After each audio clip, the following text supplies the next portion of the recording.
25%. 3 out of 4 of Black Americans are raised without a solid mother and father in the home. If we're serious about saving the country, we must rebuild the family. However, the question is, do people want to be free? Freedom and liberty is very, very difficult. When God's chosen people, in Hebrews, left Egypt and went to the wilderness, after a couple of days, they started complaining. They said, God, and this is in Numbers 14, you can fact check me on this. God, we are tired of eating cucumbers, leeks, and melons.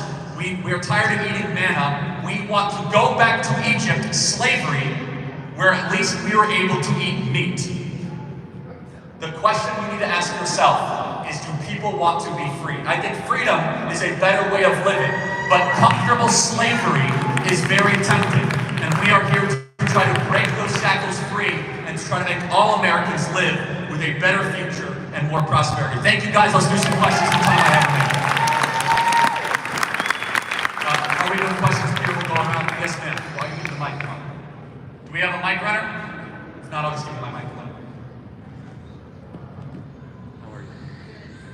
Thank you, Charlie. I came from another country.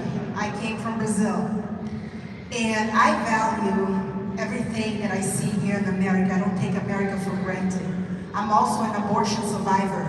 I survived. And one thing that impressed me the most, coming and serving in Blexit for many years, when the merger happened, Charlie, a lot of people asked, why did you do this? Why did you merge, why you linked hands with the Black community and came and but embraced Blexit?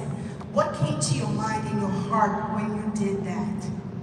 Yeah, well, I'll take that. Yes, thank you. So, first and foremost, that I have always had a focus and a heart for Black America, because I believe that Black America could be and should be doing so much better in this country, and has been let down so much by left-wing ideas, left-wing policies, defund the police, destroy the American family. And so I wanted to try to do our role, and I think that the path forward is not going to be more pandering or more free stuff. It's going to be a message of liberty, a message of freedom, and one that resonates with core values that are shared in Black America. And I think it's a great fit for us at Turning Point USA. And I can't say enough stuff about you and the Blexit team and Pierre.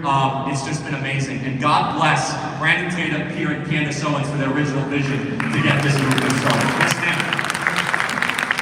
What do you think is the best way to refocus on faith and family, especially within the Black community, because there's a lot of single parent homes and single mother homes? Yeah, and this is just to be very clear, single motherhood is not just in Black America. All communities in America are seeing a massive increase in single motherhood, including white communities, Hispanic communities, Asian communities. The best thing that we must first do is that we as men, regardless of your race, must not put up with men who impregnate women and abandon them. Period. We should never put up with that. That needs to become a cultural toxin. That if you are a man and you impregnate anybody of any race, this is a racially blind topic, okay? And you then abandon that individual, you are scum to me. And they need to be treated like them, which is these poor young ladies then have to raise these children without a father around. And, we've just welcomed our second kid. We now have a baby boy, 1 month old, praise God. And boy, did God make boys and girls different, and men and women different, right? That's why I just laugh at this trans garbage that they are pushing. And it is garbage. And one of the ways we the first way we rebuild the Black family is by not putting up we as men by doing that. The second thing is that we must be very clear that subsidizing single motherhood in this country has been an abomination. When Lyndon Baines Johnson came into the Great Society program and started to subsidize single motherhood, it hurt all communities. We should be doing the opposite. We should be instead subsidizing nuclear families and families that are staying together and that are loyally married. So, God bless you. Thank you so much. Yes, ma'am. Moms for Liberty. I love Moms for Liberty. Yes, sir. So, my name is Tia Best, and I'm the National Director of Engagement with Moms for Liberty. All came from the free state of Florida. So people like myself, as a woman of color, and I'm standing up for them to stop the indoctrination in our schools, we're called things like tokens, racist, bigots, Uncle Toms. What can we do to continue to stand up for our community? What's your advice for people like me in positions? Well, and I want to make sure I reiterate this. For those of you that are Black conservatives and outspoken, you are some of the most courageous people in the conservative movement because you have to experience criticism all the time. I am inspired by the backlash, the name calling, the smearing, the slandering. And it's very simple. Don't give up and don't give in. Because these people want you to surrender. They want you to bend a knee. You know what is right. And double and triple down. And the left, I know this is a simplification. I want you to think about this. At the core, what is the left? They're a bunch of name callers. That's it. They call you names hoping that you will surrender. The game has changed, everybody. We don't care what names you call us. We stand on truth, and we are here to take this country back. When it comes to local non-citizen votings, we get it like they pay taxes and everything. I just wanted your viewpoint on non-citizen voting. Yeah, so I think that every non-citizen, if they're here illegally, should be returned to their country of origin. And so I know that might be a radical view, but let me talk about this, at least how I think Black America should view this, if you will, for a second. If there was one community that is being most abused by the southern open border, it is Black America, where we are going to import 3.5 million people to compete for jobs, who largely then populate your schools, who then are in your communities. And let me be very clear, I come from a white area in Chicago, okay? They're not going to those communities, everybody. They're going into Black communities. Yep. And they hate you so much. I'm gonna say that. The left hates you so much, and they think so low of you that you're just supposed to take it. When Donald Trump or myself says Americans first, we mean all Americans first, not foreigners. And I believe if there's one community we have a moral obligation to put first, it is Black Americans above Nicaraguans and Venezuelans who come across the southern border and break our laws. So deport them all and put Americans first. Thank you. Hi, how are you? Good. My question is, if you were the president tomorrow, what would you do to try to fix the economy? If you were the president tomorrow, what would you do to fix the economy? Okay. If I was president tomorrow, I'm not going to be president tomorrow, but I'm president never. Very simple. Number one, we need to radically cut federal spending, balance our budget, and get inflation under control. That is number one. Number two is that anybody earning less than $100,000 a year, you should not have any taxes on your paycheck under FICA, period. We should get rid of all the FICA taxes. Number three, I think President Trump is right in his policy proposal. No taxes on tips, period. The working class of this country should get a tax cut. And then finally, is that we need to invest in our entrepreneurs and give them a green light to create wealth and create business and to create prosperity. And finally, we need to drill, baby, drill. We need to get those gas prices down and use that liquid gold. God bless you. Thank you. Yes, ma'am. Hello, Charlie. You mentioned quite a few times in your speech that the left panders to Black people. Have there been any instances where the right has pandered to Black people? And if so, what does that look like? No, I'm sure. I wouldn't be able to say off the top of my head. I mean, all people pander. It's not really a matter of, like, the conservative movement doesn't always have political control to be able to necessarily pander. Let me give you an example of what pandering looks like. When Alexandria Ocasio-Cortez or Kamala Harris speaks in front of a Black audience, they do something called code switching. Do you know what code switching is? They'll start talking in Black slang. And you can look it up, by the way. And I'll give you an example of pandering. Hillary Clinton is sitting with Charlemagne the God on the Breakfast Club, and they're kind of chatting, and she talks about how much she likes hot sauce, and she has hot sauce in her purse. That is like naked, outright racist pandering, by the way, okay? And so I'm sure there's instances of people on the right that do that. I can't think of any of it, but here, regardless of the right or left, my message is this, is that your agenda for the American people needs to be the same regardless of race or background, because these are universal human truths. Strong families, strong economy, lower crime, more police, and less illegal immigration. So thank you very much. Appreciate the question. Yes, ma'am. Sorry, my voice is a little gone. But with this election being so important, if Trump asked you for advice on who you would pick for a VP, who would you suggest? I love that. So there's really only two or three options left. I'm all in for J.D. Vance to become the vice president. I love that. Trump Vance right there. I love it. So, but yeah, there's only two or three options left. It's Marco Rubio, Doug Burgum, or J.D. Vance. Those are the three finalists. And J.D. Vance, by far, I want to get a copy of one of those. So I love it. Thank you so much. I think I have time for one or two more. Yes. Hi, Charlie. I grew up in Oregon, and 45 minutes south of Portland, if that tells you anything. And a lot of my family is liberal, but I also want to, honor them and everything. And the first thing when I said I was coming here, they said to me was, please be careful. But here I've met some of the most tolerant people. I've met a bunch of new friends. I go to college in San Antonio, Texas. And I've actually started a chapter because I just respect you and what you do so much. And so my question to you is, when debating nonsense, when debating stupidity, I get so angry at that just people believe this crap, that everything leaves my head. Everything leaves my head and I turn into a stumbling idiot. And so how do you remain calm with putting up with so much crap and still get ideas to go through? Yeah, you have to practice it. So knowing what you believe and why you believe it and rehearsing it with your friends. The best thing you can do is to get in debates, friendly debates with liberal friends of yours that are one-on-one or two-on-two, and that will really help fasten your ability. I've been doing this for 12 years. I've now spoken publicly over 25,000 hours in the last 12 years, giving thousands and thousands of speeches. I do 3 hours of radio a day. It doesn't come easily, but over a period of time, you get much better and better at it. So, God bless you, man. Thank you so much. We'll take two more. We'll go right here and three more. You can. Yes. How's it going, Okay, Charlie? here. Is that okay? Yeah, all right. Fine. Yes. My name is Brock Appia. I'm a part of the Cartier Family YouTube channel.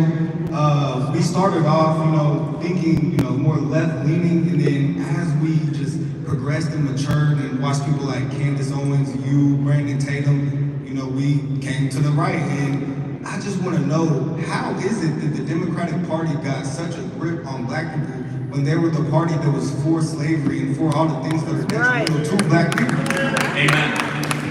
It's a complex question. Part of the question involves, in the 1960s and 1970s, like a pseudo switch that allegedly happened, where the parties actually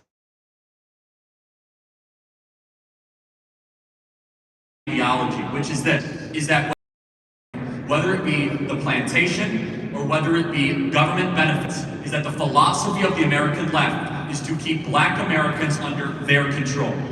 For conservatives, whether it be Abraham Lincoln's Emancipation Proclamation or our conservative agenda today, our agenda is to liberate black Americans to their greatest potential and to their greatest heights. So the parties actually never really switched.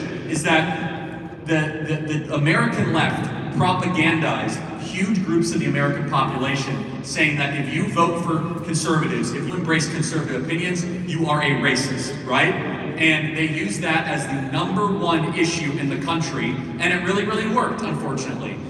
We are now pushing back on that, hopefully successfully and effectively. And look, the question is very clear. Has black America materially improved over the last 60 years of near complete left-wing control? The answer is no. They can never answer that question. They have spent $30 trillion. They have won every mayor's race, every local election race. They've controlled every public policy debate. They've controlled almost every rapper and every cultural institution for 30 years. And black America is poorer per capita than before they started their monopoly. Period.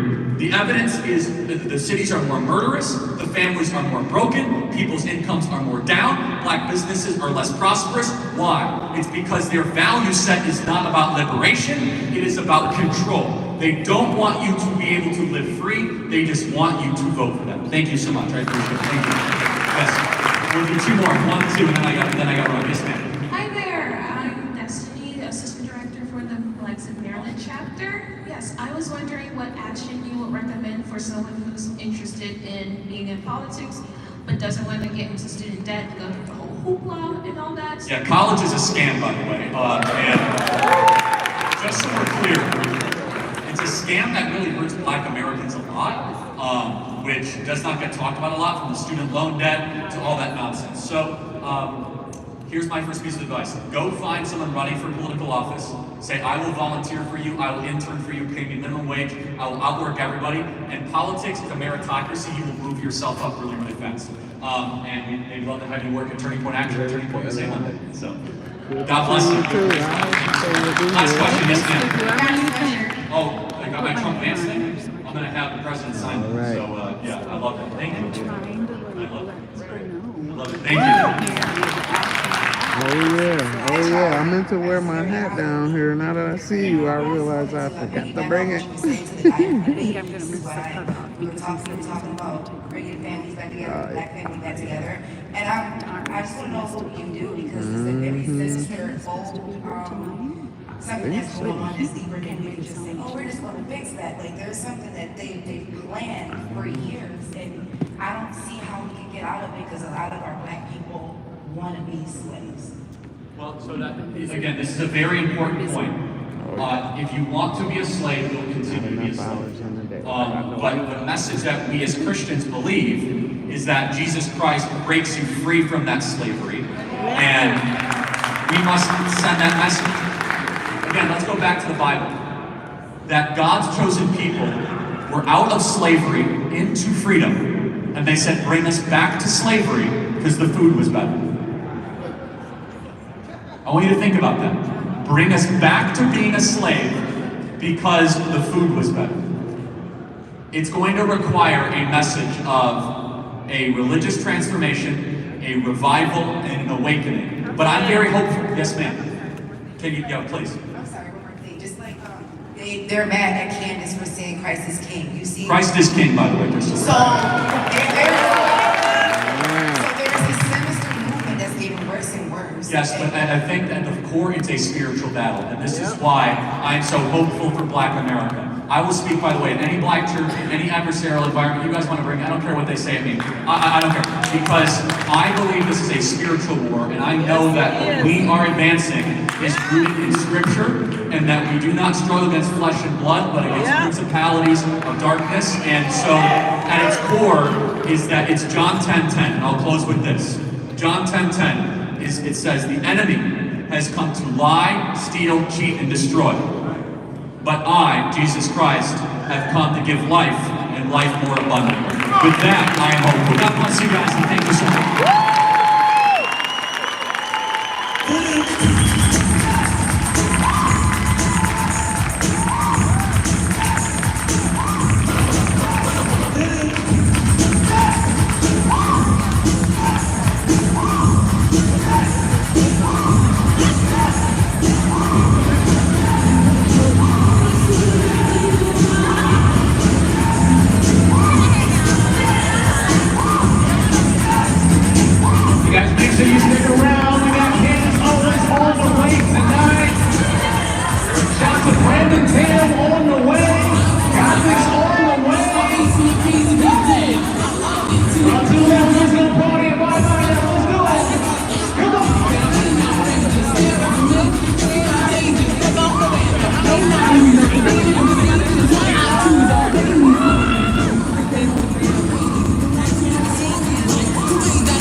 Taking pictures with anybody? I don't know.